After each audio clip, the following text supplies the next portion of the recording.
Hi class, Mr. Wallington. Welcome to week 7. Man, we have been moving through this class already to week 7. And you know what? The great thing about week 7, it's a really a very, very unified week. Not a lot of activities. As a matter of fact, you're really only doing one thing, working on your technical brief. This week, we're looking at how to develop what we call a proactive mindset with respect to cyber, or with respect to risk and risk mitigations. So like I said, we look at this module, I'm telling you, you're just doing one thing. You're going to be working on your technical briefs. And what you're really going to do is you're going to apply the knowledge that you've gained from the decision aid we did in week 5, as well as everything else we've done in this course. We're going to bring all those pieces together so that you can complete this technical brief. Some of it's a very basic learning objective this week. Develop reliable ethical methods to detect, categorize, and counter cybersecurity or cyber threat actors. There's about different places out of 3 different chapters you're going to read from. Chapter 4, and chapter 4 is really talking about how to close the information security gap. You know, we're looking at how do you shrink the footprint so that your risk, using your risk mitigation strategies, so that your threat vectors, your attack surfaces are smaller. Chapter 8 is looking at what type of tools, what type of techniques are used to prevent different types of attacks. Get into IDSs, or probably IPSs, intrusion detection tools, intrusion protection and detection tools, as well as chapter 10, we're talking about audit and analysis, and really get into how we collect data, how do you analyze that data, make sense of it, and then know how to do threat hunting and apply security controls with respect to whatever type of malicious or nefarious activity you may have going on within your network.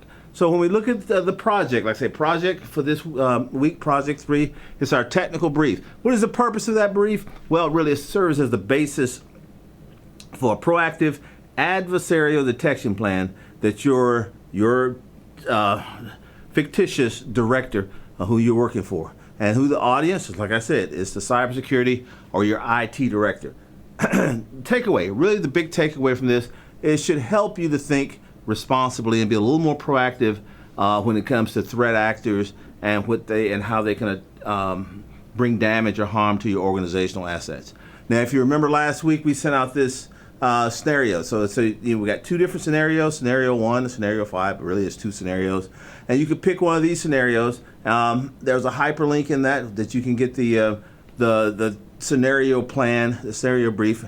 It's just a PDF file. So each of these scenarios, like I say, you can extract from that the information, the data that you need to come up with your technical brief. Doesn't matter which scenario you pick, should be able to pick one or the other, and that's what you're going to do that brief on.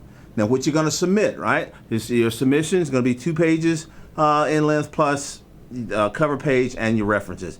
Always write this in APA format. Use double spacing, 12 point times New Roman. Follow your margins and everything to have a nice clean paper, nice clean brief. Not that you're going to just submit it to me, but in a form or format that you would submit to your security director or your IT director. And always include at least 3 references that should also be cited in APA formatting. Now, if you remember back in Module 5, right? In Module 5, that's where we went through the milestone, one of the milestones for this brief, because this is really what undergirds the brief, the work that you did in Module 5. Detection, characterization, response. I don't know if you remember, you filled out this milestone decision aid. This decision aid is really, it's what undergirds this entire brief, because this is going to be the format you would use to pull all the pieces together to really have the right characterization, the right mindset for what we're going to do. Now we look at some of the guidelines of what you're going to do for this. All right, your brief is really going to be broken up into these parts of introduction. You're going to identify whatever threat actors, and you're going to characterize their motives, their motivations. What are the desired outcomes? Are they looking for financial gain, or is it a politically motivated? These attacks sometimes are socially motivated. So whatever those are, you're going to pull that out. Then you're going to really get into the analysis. And this analysis, you're going to describe whatever your best practices for detecting threat actors from this scenario. Okay. Not only do you want to detect them, but you also have to remember because we live in country governed by laws and rules. We got to be sure that we don't break any ethical or legal factors associated with those our detection methods, because even if we don't, you may pull together great information that would all be thrown out in a court of law if we didn't do proper due care and due diligence.